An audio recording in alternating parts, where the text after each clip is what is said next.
Avoiding kufr.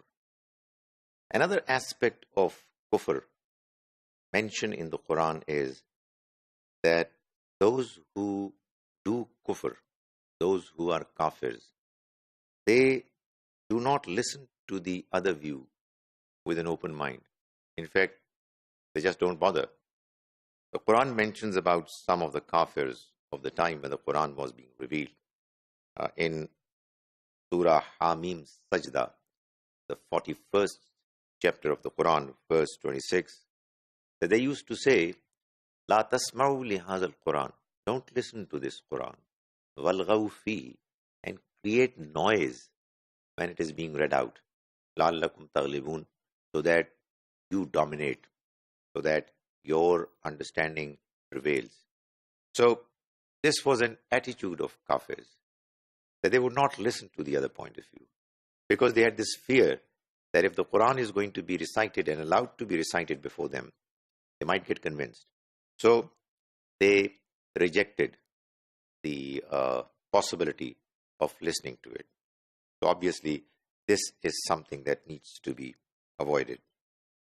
The Quran mentions about those who are kafir that they are summum, bukmun, umyun, fahum la yarji'un.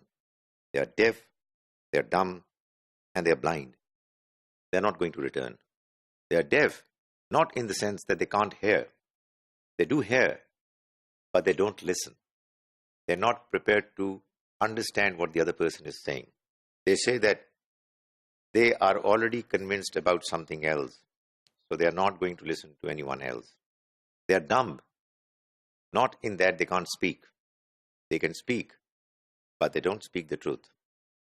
And they are blind, not in that they cannot see, but they are not prepared to see what the truth is. So, when we say that a person is a kafir, it is these evils that he or she has in her behavior, which obviously all good believers would like to avoid.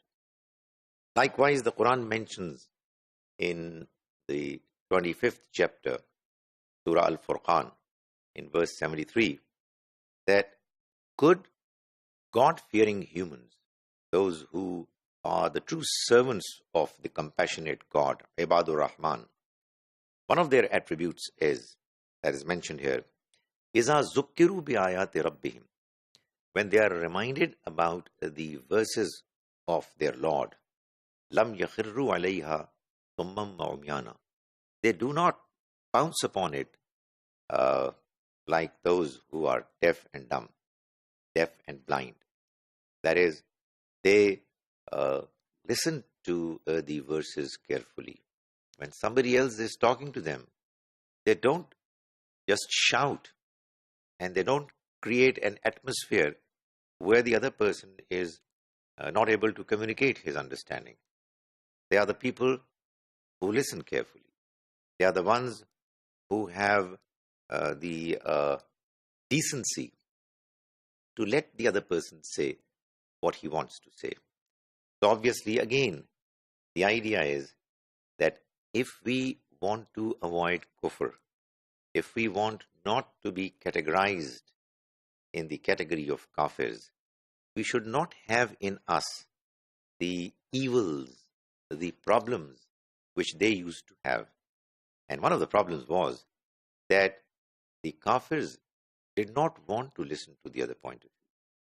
They had decided that what they already have is the only right thing. And if we will listen to something different, we will get confused. We might listen to something that we don't want to listen to. So the best thing is to just shut your mind, to shut your ears, shut your eyes, and don't look at what the truth is. That is what causes people to become evil. That is what causes people to become one-sided. That is what causes them to become unfair. When you're not even listening to what the other person is saying, when you do not have your mind and your heart open to other views, how can you be a fair person? So people become immoral because of the fact that they are practicing what is kufr, practicing what those people used to practice who were rejected by God, They were the ones who would not listen to others with an open, sympathetic mind.